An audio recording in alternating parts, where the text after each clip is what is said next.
Hello everyone and welcome to the free-to-play Rares Only Plus series. On this account, I've been progressing through the game using champions who are rare, uncommon, or common plus any champion who is free and permanently available to all players. So with all that out of the way, let's dive in. So I've decided that it's time for me to hard focus faction wars, and I was thinking about which factions I already have lots of champions built from, and the number one faction is for me right now is Undead Hordes. I already have Frozen Banshee, Gravechill Killer. These were built for my early clan boss team. Dark Elhaine, I use her pretty much everywhere already. She's my best AoE damage dealer. I built Seducer to help me combat the Torment waves in Doom Tower hard for his block debuffs. And because I already had him built, I went ahead and built Seducer. Or sorry, Temptress. But Seducer is particularly good in Faction Wars because he does this 2-turn ally protection on a 4-turn cooldown. But he only does it if Temptress is also on the team. So I needed to build Temptress to get the ally protection. The reason ally protection is particularly good for Faction Wars is because in the final boss for Undead Hordes, the final boss is the Duelist, and whenever he attacks, he ignores 100% of your defense, and his damage scales off of your max HP. So building more defense and building more HP doesn't actually help you survive the attack. You need some sort of damage reduction like ally protection, guardian sets, shield, strengthen, anything that will reduce incoming damage. So Seducer is already going to be a part of my team, and in order to unlock his ally protection, I also need Temptress. So that's 2 of my 5 slots. Obviously, Dark Elhaine makes the team because she's just my best AoE damage dealer on the account, let alone the faction for the Undead Hordes. So now I have 2 open spots.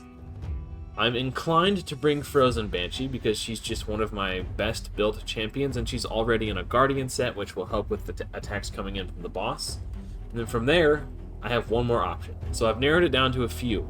Let me know what you think. So right now, I'm leaning towards Dark Aethel for her attack aura and decreased defense to help us kill the boss faster. Bringing in an A1 decreased defense champion, i.e. Defiled Sinner, was how I beat this boss on my last account, on my last free-to-play account. Another option would be Doomscreech. I was planning to build him for Tag Arena anyway. He's be really good for my account specifically for a Go Second style of team, but I was leaning more towards either Grinner because he's got a revive, which is really important for 3-starring faction wars, but on top of that, he has a chance, like 20, 30, 40, 50% chance of removing random buffs from the targets, which is particularly good for stage 21. It happens to be a Valkyrie wave, so knocking off the shields, knocking off the counterattacks. He is weak affinity, so it's not the most consistent, but it is an option. And he also comes with a revive, which I mentioned before is really good, especially against the Duelist when he just has the potential to one-shot somebody. Another option is Banshee. She's got 2 AoEs, one of which comes with a decreased defense, but the other one also has a chance of removing a random buff. Again, could be very good against the Valkyrie waves to get to the boss. So with 2 AoEs, one of the AoEs being an A1 with decreased defense could make her a viable candidate via a stun set, for extra crowd control. So these are all the options I'm weighing. There was a time when I was interested in building Ghoulish Ranger because of his AoE HP burns, but I have since pulled 2 copies of the strictly better version of him, the High Elf Selenia Nightcloak. And she does the exact same thing but better, and she can extend the duration of the burns. So I'm no longer Ghoulish Ranger is no longer like on the table for me. He's out the window. He's yesterday's news. So with that being said, it's basically Dark Aethel, Grinner, or Banshee. Those are the 3 I've got it narrowed down to. I don't have to make my decision yet, but I do have enough food to 6-star 2 champions. I've got these here, these 5-star chickens ready to go, and then these 5 here are in the sparring pit, leveling up as we speak, and I've got enough food to rank these ones up as well. So I can basically pull the trigger and 6-star 2 champions whenever I want. So if I do 6-star 1 and it doesn't work out, I could always try another. Obviously, that's not the most efficient strategy, But that's kind of where I'm headed right now. So anyway, just wanted to update you guys on my plans for Faction Wars. I am 4 days away from Tanic's Hate Flower, which kind of a whatever champion. She's not terrible, but she's not the best either. Like AoE decrease speed and does a little bit of healing. That's about it. I've got plenty of medals built up in my Great Hall. I'm going to bump the, Spirit Affinity Accuracy up until this gets to 10. This is my next priority, to try to get my Haikatune to the accuracy she needs to be for Doom Tower Hard. Ideally, she'd be closer to 250 accuracy, or sorry, 350 accuracy. So we're going to keep putting medals into Spirit Accuracy until this is maxed out at 10, and then after that, my next priority will be focusing accuracy for Force Affinity for my Drexthar. If you missed the live stream on Saturday, Archmage Helmet was working wonders for me while trying to climb Doom Tower Hard. That extra layer of crowd control and also bringing the increased speed to help keep it up all the time on my whole team, just keeping everybody moving fast. He was actually really, really good. I'm quite pleased with my Archmage Helmet. I showed his build last week, but just a quick recap. He's got about 44,000 HP, 2,000 defense, 226 speed, just a little shy of 100% crit rate, and 348 accuracy. Again, just a little shy of where I really need him to be, but it's good enough for most scenarios. Also, if you didn't watch the live stream, I did manage to take down floor 80 of the Eternal Dragon. All it took was bringing in decreased attack. I honestly think that was the difference. So, turns out when the boss hits you 50% less hard, you die 50% less often, I guess. I don't know. Who would have thought? But yeah, I took him down. It was cool. It was exciting. And then each wave thereafter it felt like it took like 15 to 20 minutes to kill each wave. And this is the wave I'm stuck on here.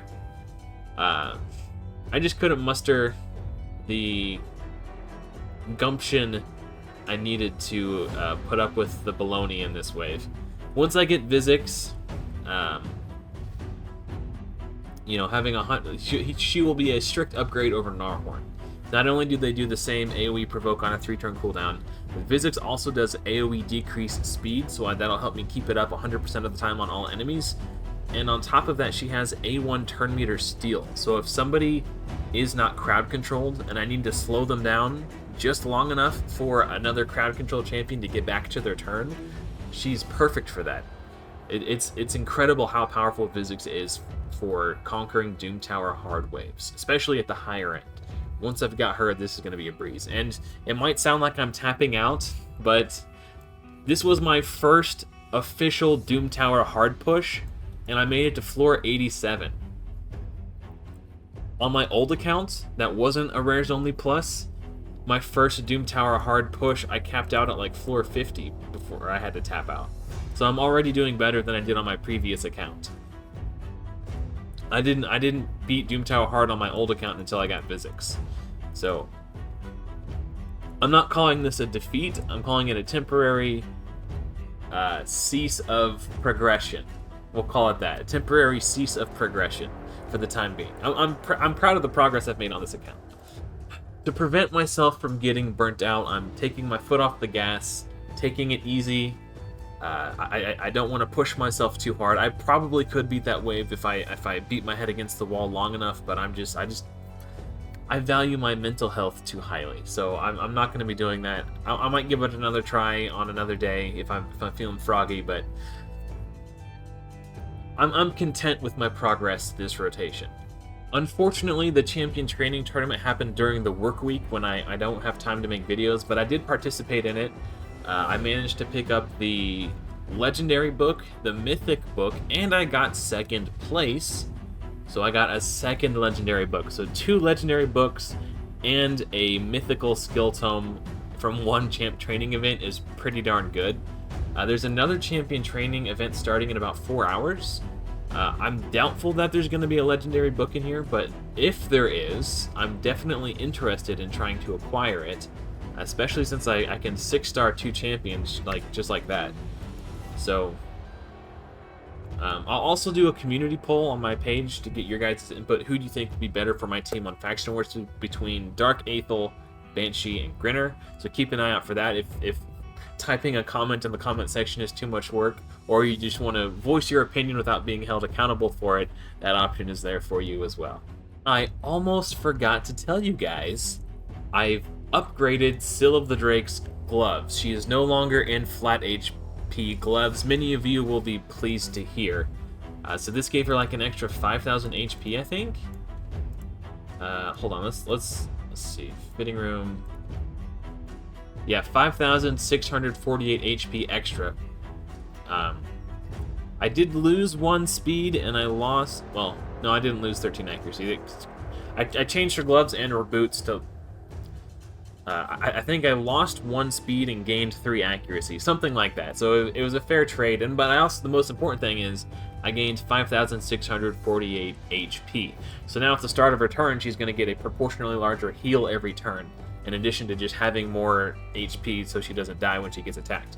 We're officially out of the flat stat gloves. Before you go, just want to say thank you to my legendary tier channel member Dex for the continued support. I appreciate it very much. And to the rest of you, thank you so much for watching. Hopefully I will see you in another video soon, but until next time everyone, happy raiding.